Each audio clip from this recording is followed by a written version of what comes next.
This is Geometry Chapter 14, Lesson 2. We're on page 579. All right, so how do we calculate the perimeter of a regular polygon?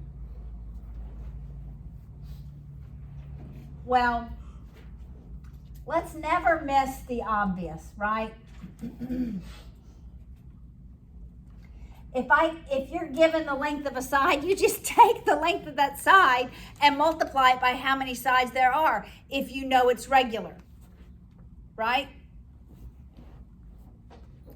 But if we don't know the length of a side, is there some way that we could figure it out?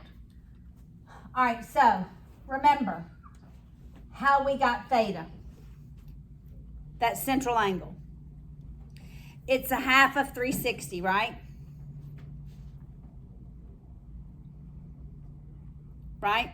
And not a half. It's 360 divided by however many angles there are, however many sides there are. All right, so what if I were only given the measure, let's do an octagon.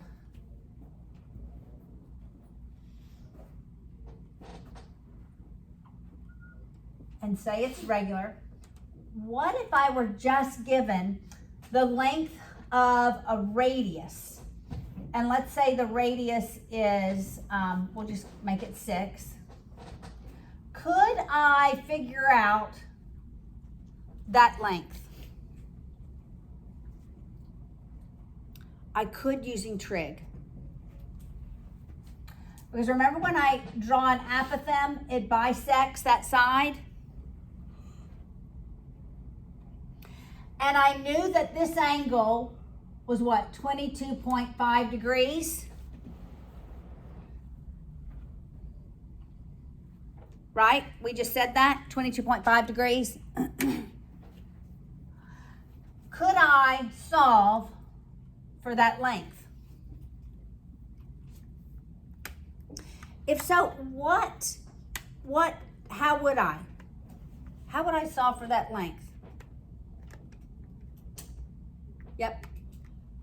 Does the radius bisect the vertex too? Yes. Only because it's regular. It does bisect the interior angle, right? It bisects, even though it doesn't look very bisected. It does bisect that angle, the radius, all right? Well, how could I solve for x? What trig ratio would I use?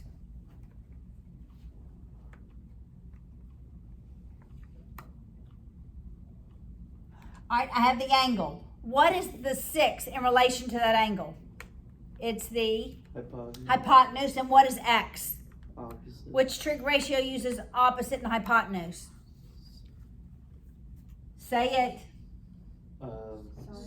Correct. So I could say the sine of 22.5 degrees equals the opposite over the hypotenuse and multiply by 6 on both sides to solve for x. So in your calculators, you guys do that for me. I need to make sure I'm on the right mode.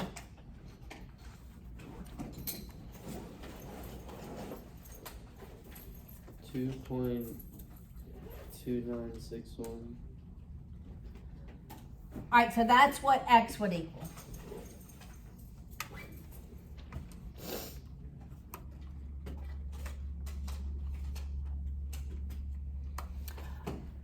All right, so then how would I get the perimeter? How many of those do I need? I multiply that by? 8. Okay, that's only half of a side, so multiply it by 16. All right, so multiply that by 16 and tell me what you get. Do that in your calculator. Just say times 16. This.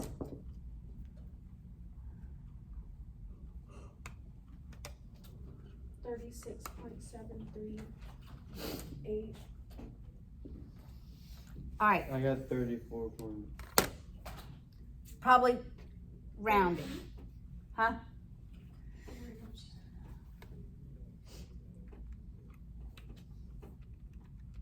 Oh wait, never mind. Yeah, it's 30. 36.7376, we'll actually say 76.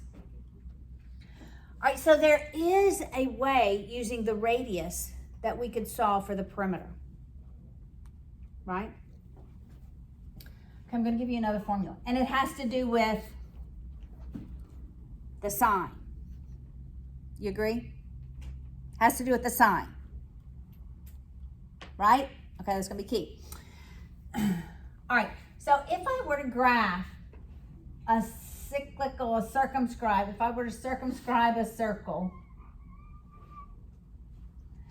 then really the perimeter of the circle, which we call the circumference, is going to be so close to the perimeter of the octagon.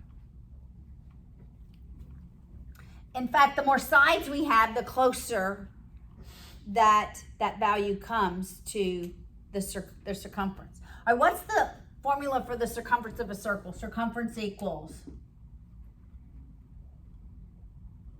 What's the formula? Diameter times pi. Okay, and the other one is? 2 radius times pi. 2 pi r. Circumference is 2 pi r. It could also be pi d, right? But I want us to look at 2 pi r. So there is a formula for the perimeter of a regular polygon. Only of a regular polygon. Look how close it is to capital N, R. But this N is N times the sine of 180 over N. N represents the number of sides. All right, so this formula we can use for any regular polygon. So we could say the perimeter is 2 times, and here's the big N. Are you with me? The number of sides times the sine, I don't know why I wrote that up so high, of 180 over the number of sides times the radius, 2nr.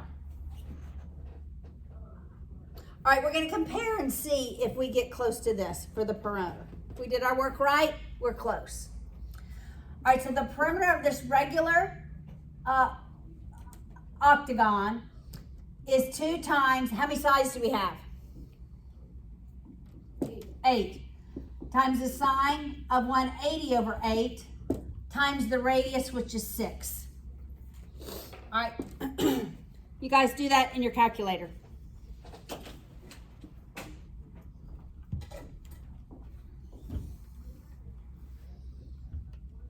Somebody just get me this number in the parentheses.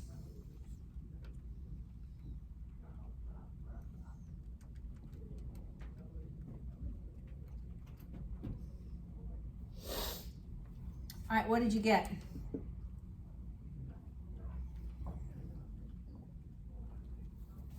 As your perimeter.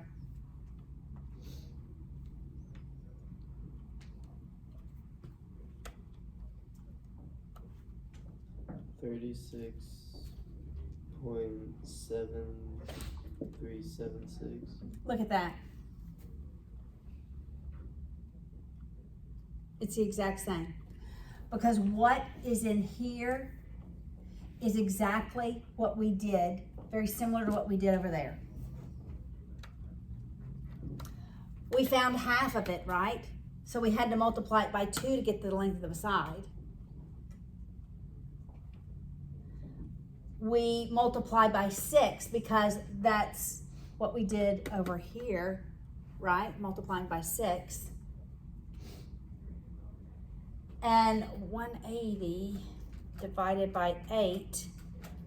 What does 180 divided by 8 give me? Put it in your calculator.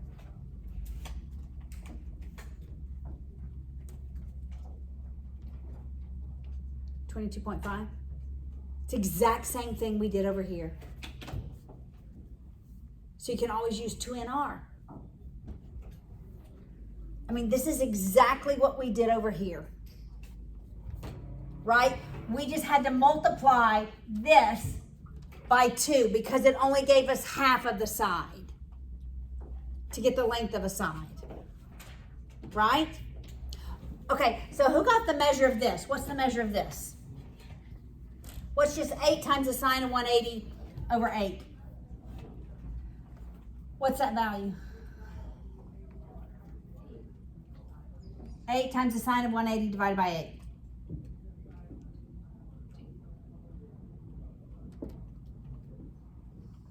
.0615. Okay, that's if we have 8 sides. Okay, let's suppose we have 150 sides. Okay, could we have a regular polygon that has 150 sides? We could. So the perimeter would be, we'll leave the radius at 6. That would be hard, but we're gonna leave it, okay? So then it would be 150 times the sine of 180 over 150 times 6, right? That's the formula, right? Do you agree? All right, somebody do the calculation right here. What is that? So 2 represents the 2, like in the circumference, right? 6 represents the radius, right? And what's this? What's 150 times the sine of 180 divided by 150?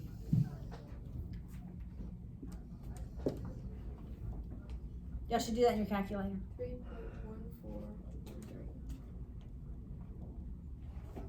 What is 3.14 about?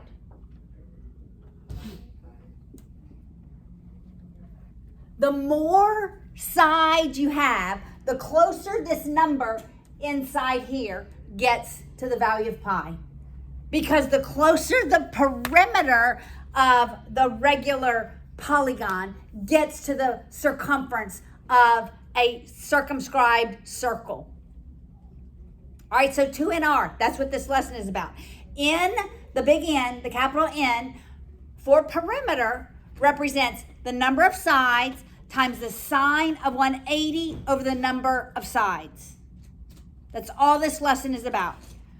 And we proved it. It's really just using trig, right?